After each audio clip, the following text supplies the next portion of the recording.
The Marmotte Alpes Granfondo is only a month and a half away. I'm gonna book my flights this afternoon, so it's about to get real. Time to get some serious training in. This is the bike that looks supplied to me to train on and to take over to Europe for the event. So I'm gonna ride this bike today. I'm gonna do about 90 miles today, and the route is mainly gonna be gravel and rail trail. So there's only gonna be maybe 10 miles of open road. So the Optimum 765 is an endurance road bike that I've been riding on gravel. This will be my longest gravel ride for this bike. So we're going to see how an endurance road bike does for gravel. I'll be doing a review on this bike and I'll talk about that. So today I'm really going to put it to the test. This ride starts off with about 2 miles of pavement out of the neighborhood, and then I turn left onto a section of gravel and start a lot of gravel at this point. Just a few sections of pavement mixed in, and then it's mainly all gravel and rail trail. So this section of gravel is really nice, really shaded, and we have a lot of shade on our gravel roads.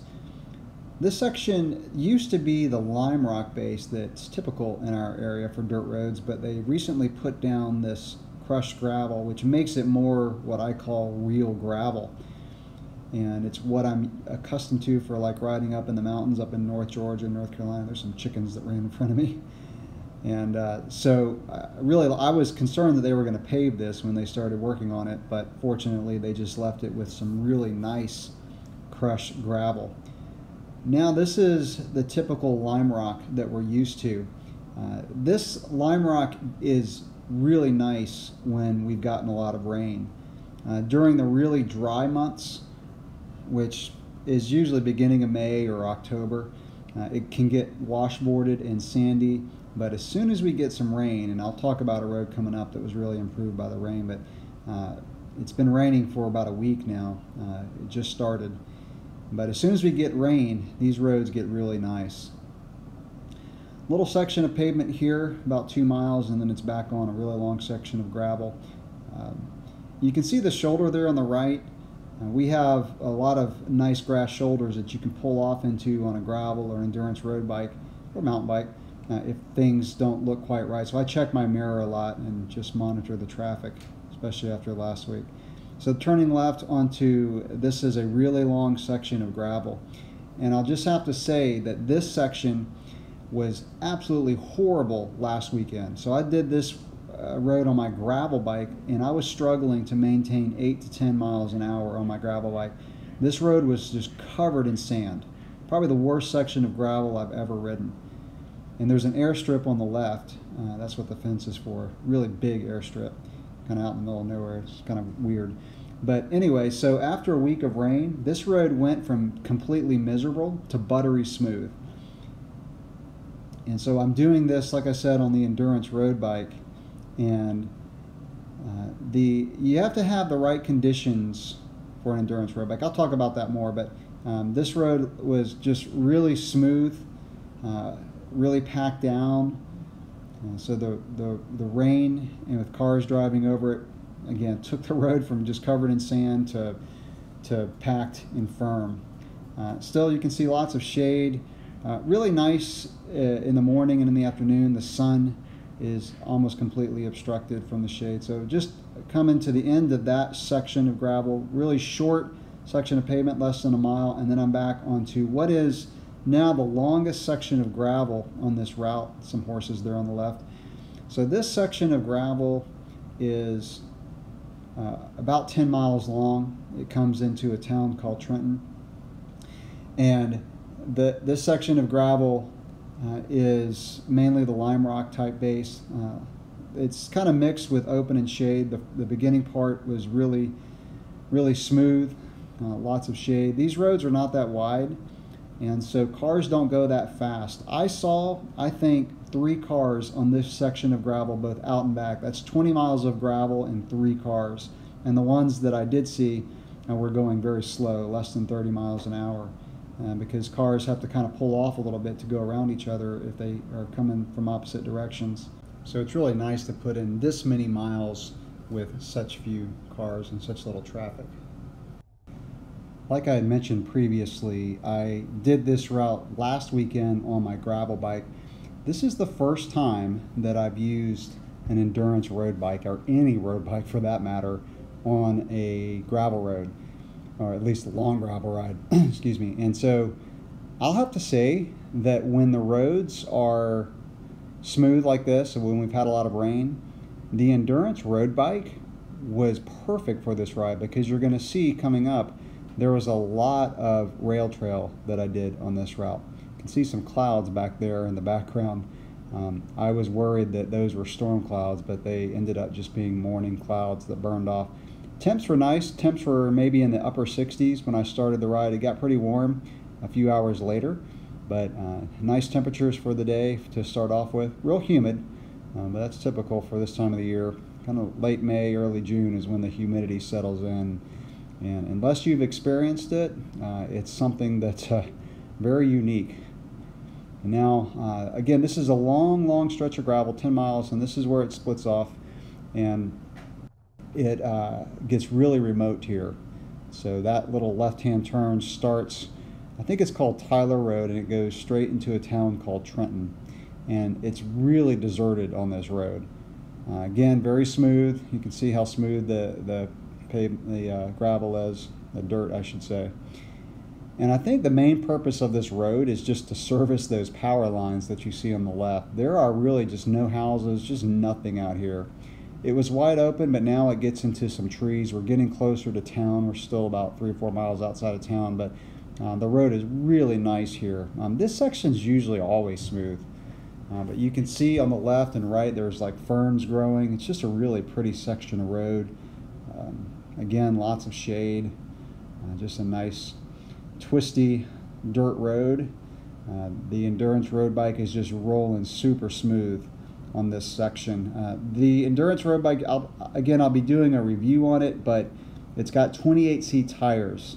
They're good when the road's smooth, but I'll just go ahead and say that when it gets real sandy, they start to squirm all over the place. So you've got to have the right conditions to use an endurance road bike for gravel. Like I said, it was perfect for this ride because I probably had 50 miles of pavement and 40 of those were on a rail trail. So now we're getting real close to town. Bunny hopping a log. Just wanted to see if the endurance road bike can handle that. So just some rough pavement here the last mile before I hit town. This SUV was going a little bit too slow, so I passed. Probably going, I don't know, 21 miles an hour here. And now we're going to cross the street, and you'll see right in front of me, a little bit to the right, is an old railroad station, and this starts the rail trail. And like I said, this town's called Trenton, and I'm going to pull up here into the rail trail. It's time for a little break. I'm 27 miles into the ride at this point. Like I said, about probably 4 miles of pavement and the rest just gravel roads. So it's time to get a little water, some food. I'm eating a lot of peanut butter and honey sandwiches on this ride. Break's over, time to get going on the rail trail. Nutrition wise, I've actually gotten away from Cliff Bars. Cliff Bars they started to kind of mess with my blood sugar. I would maybe have one in the middle of the day and then my blood sugar would drop. And Cliff Bars have quite a bit of sugar, like 23 to 25 grams of sugar. So I'm eating peanut butter and honey sandwiches and bananas for my training rides now, and then I take Enduralite capsules and heat in my water. So that's my nutrition for these types of rides. So this rail trail is really pretty in this section. There are some open sections on this rail trail, and then there's some covered sections. This is just getting going on the trail. So this section that I did was 20 miles out. So this whole ride is basically an out and back. I do a little bit of variation when I get back into town, but for the most part, this is an out and back ride because, again, I want to take advantage of riding on the rail trail. Nice shade here. So in the wintertime, the sun's kind of off to the left. I'm heading west. But in the, okay, so there's a split. That split I've actually never done. That goes to a town called Chiefland. And my next time out, I'm going to do that route. So I went to a town called Cross City. Like I said, it's 20 miles from Trenton to Cross City on this trail. Really nice section of trail here. and we're coming into some bridges and about to go over the Suwannee River.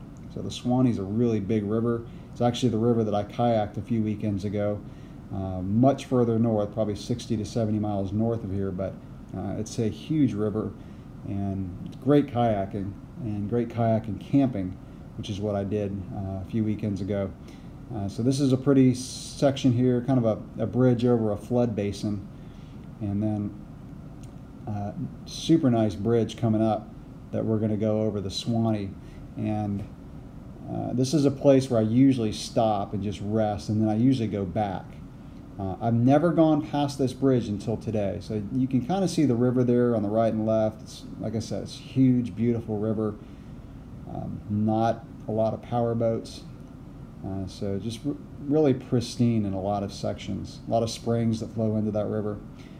Okay, so I usually get to this point and just turn around and go back. So this is all new to me now, and it's really cool riding new sections of trail. So I went all the way to the end of the trail. I was going to turn around a little bit earlier and make it a 90-mile ride. It ended up being 94 because I went an extra couple miles. I just wanted to say that I got to the end of the trail. So now it's just time to turn around and head back. So we're heading just, again, back exact same way we came. And it's starting to get warm now. It's probably up 85 degrees. This is some gravel that I think I may have showed some of this, but I'm not going to show a whole bunch on the trip back. So back onto the pavement, entering Alachua County. I've been out of the county for most of it. Okay, so coming out, I came from the right, but going back, I'm going to do a little bit of variation and go left on this gravel. So this is pretty close to my house, probably like, I don't know, 7-8 miles from the house, and getting a little bit of cloud cover now, which I really welcomed. So usually it's sunny here in the morning in the summer, and then the afternoons start to cloud up, and then we get thunderstorms. So this is a really pretty section of gravel. Everything's just completely green by now, which is great because it provides a lot of good shade on some of these gravel roads. Some 90-degree bends on this gravel section. And the sections that are more open tend to get more sandy and pitted.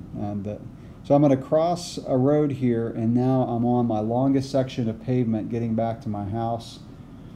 And so it's not a highly trafficked section of pavement, but it is one that does not have a bike lane. The road surface is not that great, but I'm telling you, this endurance road bike by Look, you're going to see when I do my review that this thing absorbs chatter and bumps like none other. The reason I recorded this section is I want to show sometimes I'll move to the left when a vehicle's coming when there's no traffic around. I'll watch my mirror.